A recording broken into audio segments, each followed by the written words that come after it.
There are bran cakes in the glove compartment. Oh. I found myself sort of spacing out the other day in between fleeting spurts of unease. When I was younger, I struggled really bad with panic disorder and social anxiety. In my early 20s, I was additionally diagnosed with generalized anxiety disorder, a condition I think I still face to this very day.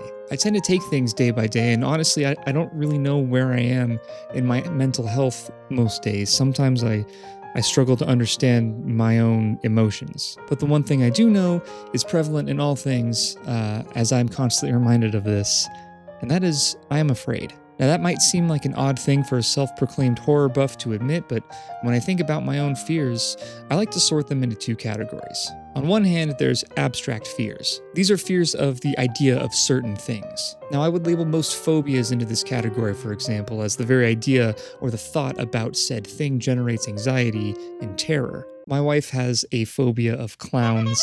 My best friend Keenan is phobic of spiders, absolutely terrified, and their fears are attached to the abstract concept of something, so that when they come into contact with that thing in their day-to-day lives, regardless of what type or shape or form of thing that it is, they're scared of it. Keenan sees no fundamental difference between a black widow and a wolf spider, and my wife isn't any less scared of Bozo the clown than she is of Pennywise. They're scared of the abstract, the concept. I feel like this also goes to any fears that are had revolving around the paranormal, the supernatural, or most horror-themed things in general. But then there's the experiential fears. These fears arise in our lifetime as direct consequences of lived experiences. Social anxiety might occur after being ostracized or humiliated, for example. Maybe you were someone who never really thought much about death, but after losing a loved one, you have a very real fear of your own mortality. Other real-world fears, like the fear of the unknown and of abandonment, could also be placed into this category. Yet for me, the one experiential fear that haunts me the most is the fear of failure. It's no secret that I struggle with getting my passion projects out in a timely manner. I like to tell people it's because I'm this super busy guy, but that's not always the case. I don't know if I'm any busier than anyone else I know. The reality is that I procrastinate and I stagger, and it's not because I'm lazy, but because I'm often paralyzed by my own self-doubt. I find myself lost because of it. Every post I make, every article I write, every script I plan is carefully and meticulously nitpicked by my own brain. It's a form of self-sabotage that I've never really been able to get over. It's so bad that it even affects how I play video games. A while back, I gave the Dark Souls franchise a try at the behest of Keenan, who claimed it was one of his favorite game series of all time. And as much as I praise Elden Ring for its open-world exploration and unfathomably deep lore, I really do struggle with a game like Dark Souls, because it's just too punishing. Unlike Elden Ring, Dark Souls forces you into only a few paths where failure and disappointment are all but inevitable. And should you fail too many times, everything you work towards, all the souls that you've collected that would allow you to press on and level up, well, they disappear. Poof.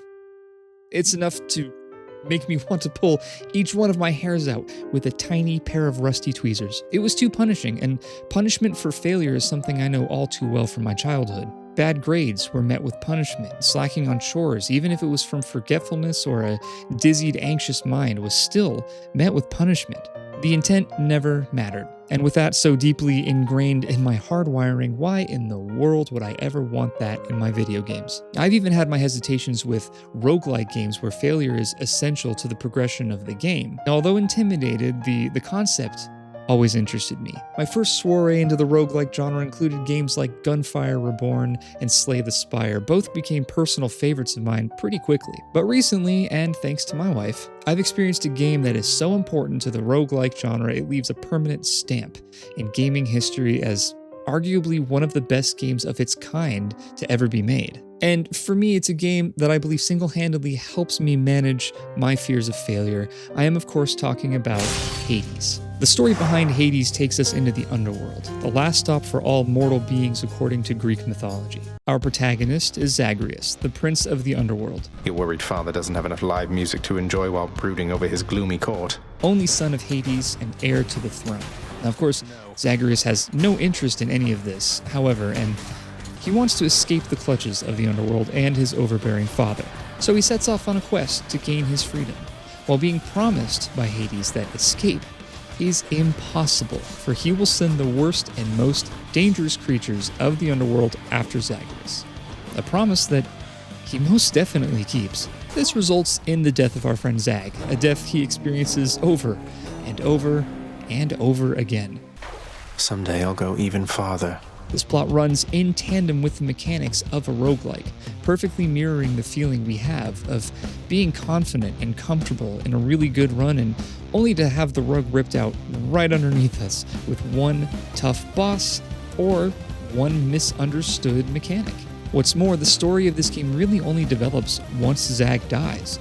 As you continue through your Sisyphean adventure of conquest and anguish, you begin to learn more and more about the underworld and its inhabitants, why Hades really wants to stop Zagreus, why Zag wants to leave in the first place, and how other inhabitants of the underworld feel about their lots in life. The story not only isn't fully developed in one playthrough, it demands multiple attempts and multiple failures to be fully fleshed out.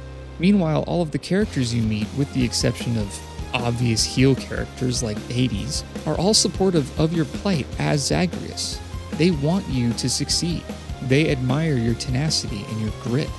Thanks. It's at the intersection of this playstyle and story-driven narrative that we get to the heart of why this is one of the best roguelikes ever made.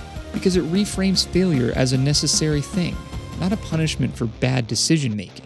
Phew, that's good. In a recent psychological study titled Motivated and Without Fear of Failure, psychologists analyzed the consequences of how adults treating the failures of young athletes impacted their overall responses to self-identity and the concept of failing. What they discovered is that the athletes that were encouraged to improve their individual needs for competition and not identify themselves with their failures saw fewer rates of a fear of failure, resulting in better competency rates, stronger decision-making skills, and reduced levels of performance anxiety. Failure, when not seen as something worth punishment, but instead as something necessary for change and growth, improves quality of life. And this is a sentiment Hades seems to understand quite well. Now, in my life, the fear of failure stems from a past that dealt with failing in all the wrong ways. Progress isn't always guaranteed, and uncertainty is a scary feeling.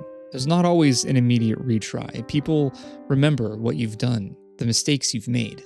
But in Hades, the failure is reversible, the growth is visible, and no one is there to place their judgment on you. This gives the player a safe space to handle failing in a way that is patient and healthy. My failures have scared me for so long because I've let them define me. And it's not the fall we fear, but how we are defined by it when we hit the bottom. But if the bottom looks anything like the underworld in Hades, then I think I can learn to live with that.